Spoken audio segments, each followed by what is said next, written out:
Channel. இன்னைக்கு நம்ம ரொம்ப டேஸ்டியான ரொம்ப சூப்பரான ஒரு முட்டை பிரியாணி ரெசிபி தான் பார்க்க போறோம். நீங்களும் இதை கண்டிப்பா ட்ரை பண்ணி பாருங்க. குழந்தைகள்ல இருந்து பெரியவங்க வரைக்கும் எல்லாரும் விரும்பி சாப்பிடுவாங்க. இதே மெத்தட்ல செஞ்சு பாருங்க. அப்படியே என்னோட வீடியோக்கு லைக் பண்ணிட்டு என்னோட சேனலை மறக்காம சப்ஸ்கிரைப் பண்ணிக்கோங்க. வாங்க எப்படி செய்யலாம்னு பார்க்கலாம்.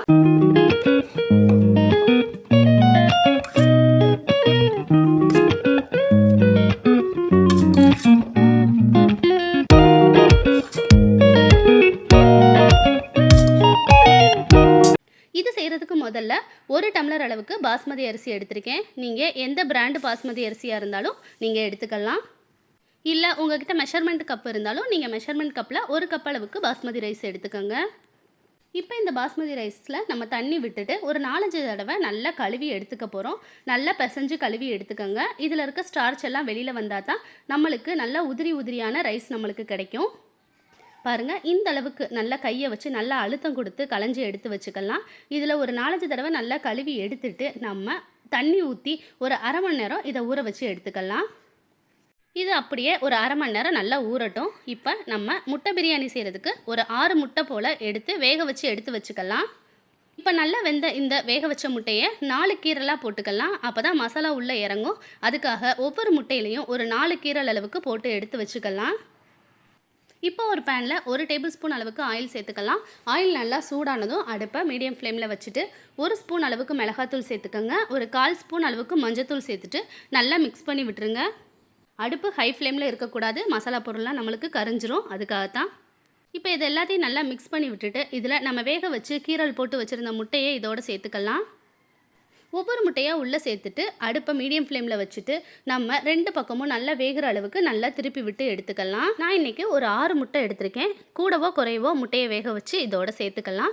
இப்போ அடுப்பை மீடியம் ஃப்ளேம்லேயே வச்சு 2 பக்கமும் பொன் முறுவலாக வர்ற வரைக்கும் நல்லா வறுத்து எடுத்துக்கலாம். இதை அப்படியே வேறொரு பிளேட்டுக்கு மாற்றி வச்சிடலாம். இப்போ ஒரு அடி கனமான பாத்திரத்தை அடுப்பில் வச்சுட்டு 2 டேபிள் ஸ்பூன் நெய் சேர்த்துக்கலாம். 2 டேபிள் ஸ்பூன் எண்ணெய் சேர்த்துக்கோங்க. மொத்தம் 4 டேபிள் ஸ்பூன் ஆயில் சேர்த்துருக்கோம். இப்போ எண்ணெய் நெய் ரெண்டுமே நல்லா காஞ்சதும் இதில் 2 சின்ன துண்டு பட்டை சேர்த்துக்கலாம். இதோட 3 கிராம்பு சேர்த்துக்கோங்க. 2-3 ஏலக்காய் சேர்த்துக்கலாம். 2 அன்னாச்சி பூ சேர்த்துக்கோங்க. இப்போ இதோட 2 பிரியாணி இலையும் சேர்த்துக்கலாம். எல்லாம் சேர்த்துட்டு நல்லா ஒன்றா மிக்ஸ் பண்ணி விட்டுக்கோங்க. இதெல்லாம் நல்லா பொரிஞ்சதும் இதில் 3 மீடியம் சைஸ் பெரிய வெங்காயத்தை நல்லா நீளமாக கட் பண்ணி எடுத்து வச்சுருக்கேன். அதை இதோட சேர்த்துட்டு நல்லா மிக்ஸ் பண்ணி விடுங்க. வெங்காயம் நல்லா கண்ணாடி பதம் வர அளவுக்கு நல்லா பொரிய விட்டுக்கலாம். இப்போ இதில் ஒரு பச்சை மிளகாய் சேர்த்துக்கலாம். காரத்துக்கு தகுந்த மாதிரி 2 இல்லாட்டி 3 பச்சை மிளகாய் கூட சேர்த்துக்கோங்க. இப்போ இதில் 1 டேபிள் ஸ்பூன் அளவுக்கு இஞ்சி பூண்டு பேஸ்ட் சேர்த்துட்டு நல்லா பச்சை வாடை போகிற அளவுக்கு நல்லா வதக்கி விட்டுறலாம். இப்போ இதுக்கு தேவையான அளவு உப்பு சேர்த்துக்கலாம். உப்பு சேர்த்துட்டு நல்லா மிக்ஸ் பண்ணும்போது வெங்காயம் இன்னும் நல்லா கண்ணாடி பத அளவுக்கு நல்லா வெந்து வந்துடும். இஞ்சி பூண்டோட பச்சை வாசனை போகிற அளவுக்கு நல்லா வதங்கினதும் 2 மீடியம் சைஸ் தக்காளியை நீளமாக கட் பண்ணி வச்சுருக்கேன். அதை இதோடு சேர்த்துட்டு நல்லா மிக்ஸ் பண்ணி விட்டுருங்க. ரொம்ப பெரிய சைஸ் தக்காளினா ஒரு தக்காளியே இதுக்கு போதுமானதாக இருக்கும். நான் மீடியம் சைஸ் தக்காளிங்கிறதுனால 2 தக்காளி எடுத்திருக்கேன். தக்காளி நல்லா குலைவாக வெந்ததும் இதில் 1 கைப்பிடி அளவு புதினா, 1 கைப்பிடி அளவுக்கு மல்லி இலை சேர்த்துக்கலாம். இதையும் சேர்த்துட்டு நல்லா மிக்ஸ் பண்ணி விட்டுக்கோங்க. இது எல்லாம் நல்லா மிக்ஸ் ஆனதும் 1 ஸ்பூன் அளவுக்கு மிளகாத்தூள் சேர்த்துக்கலாம். இப்போ இதில் 1 ஸ்பூன் அளவுக்கு பிரியாணி மசாலா சேர்த்துட்டு இதையும் நல்லா மிக்ஸ் பண்ணி விட்டுக்கலாம்.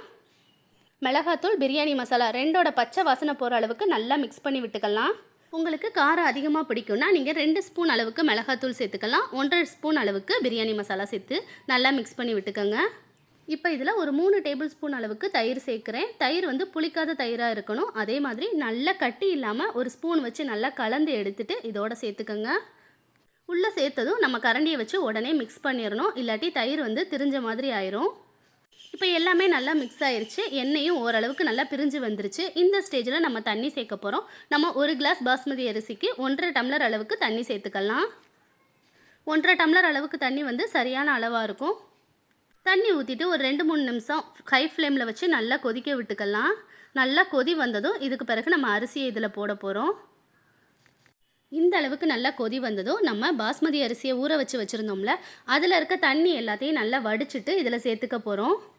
கொஞ்சம் கூட தண்ணி இல்லாமல் சேர்த்தா மட்டும்தான் நம்மளுக்கு உதிரி உதிரியான முட்டை பிரியாணி நம்மளுக்கு கிடைக்கும். இப்போ அரிசி எல்லாத்தையும் உள்ளே போட்டதும் நல்லா ஒரு தடவை நல்லா கிளறி விட்டுக்கலாம். கிளறி விட்டுட்டு அடுப்பை ஹை ஃப்ளேமில் வச்சு ஒரு 2-3 நிமிஷம் நல்லா கொதிக்க விடுங்க. ஒரு 2-3 நிமிஷத்துலேயே அரிசியும் தண்ணியும் ஓரளவுக்கு ஈக்குவலாக வந்துடும். இந்த ஸ்டேஜில் அடுப்பை நம்ம சிம்மில் வச்சுட்டு ஒரு பழைய யூஸ் பண்ணாத தோசை தவாவை எடுத்து வச்சுக்கலாம். இப்போ அது மேலே இந்த பிரியாணி பாத்திரத்தை வச்சுட்டு நம்ம ஏற்கனவே வறுத்து வச்சுருந்த முட்டை எல்லாத்தையும் உள்ளே சேர்த்துக்கலாம். ஒன்றா உள்ளே சேர்த்துக்கலாம். அடுப்பு லோ ஃப்ளேமில் மட்டும்தான் இருக்கணும், ஹை ஃப்ளேமில் வைக்கவே கூடாது. இப்போ ஒரு மூடி போட்டு நல்லா மூடி வச்சுருங்க. மூடி வச்சுட்டு ஒரு வெயிட்டான பாத்திரத்தை மேலே எடுத்து வச்சுருங்க. நான் இதுக்கு உரல் எடுத்து மேலே வச்சுருக்கேன். இப்போ ஒரு 20 நிமிஷம் அப்படியே விட்டுட்டு 20 நிமிஷம் கழித்து அடுப்பை ஆஃப் பண்ணிவிட்டு நம்ம ஓப்பன் பண்ணி பார்க்கலாம். பாருங்கள், இப்போ ஒரு சூப்பரான உதிரி உதிரியான முட்டை பிரியாணி தயாராக இருக்குது. கொஞ்சம் கூட ஒட்டாமல் கொஞ்சம் கூட குலையாமல் ஒரு சூப்பரான முட்டை பிரியாணி நம்மளுக்கு ரெடி ஆயிடுச்சு. நீங்களும் இதே மெத்தடில் இதே அளவுகளில் செஞ்சிங்கன்னா உங்களுக்கும் இதே மாதிரி பர்ஃபெக்டான முட்டை பிரியாணி கண்டிப்பாக கிடைக்கும். நீங்களும் இதை ஒரு தடவை கண்டிப்பாக ட்ரை பண்ணி பாருங்கள். மறக்காமல் என்னோட சேனலை சப்ஸ்கிரைப் பண்ணிக்கோங்க. பாருங்கள், சுட சுட சூப்பரான முட்டை பிரியாணி நீங்களும் ஒரு தடவை கண்டிப்பாக ட்ரை பண்ணி பாருங்கள். மறக்காமல் உங்கள் ஃப்ரெண்ட்ஸ்க்கும் ஷேர் பண்ணுங்கள். பாய்.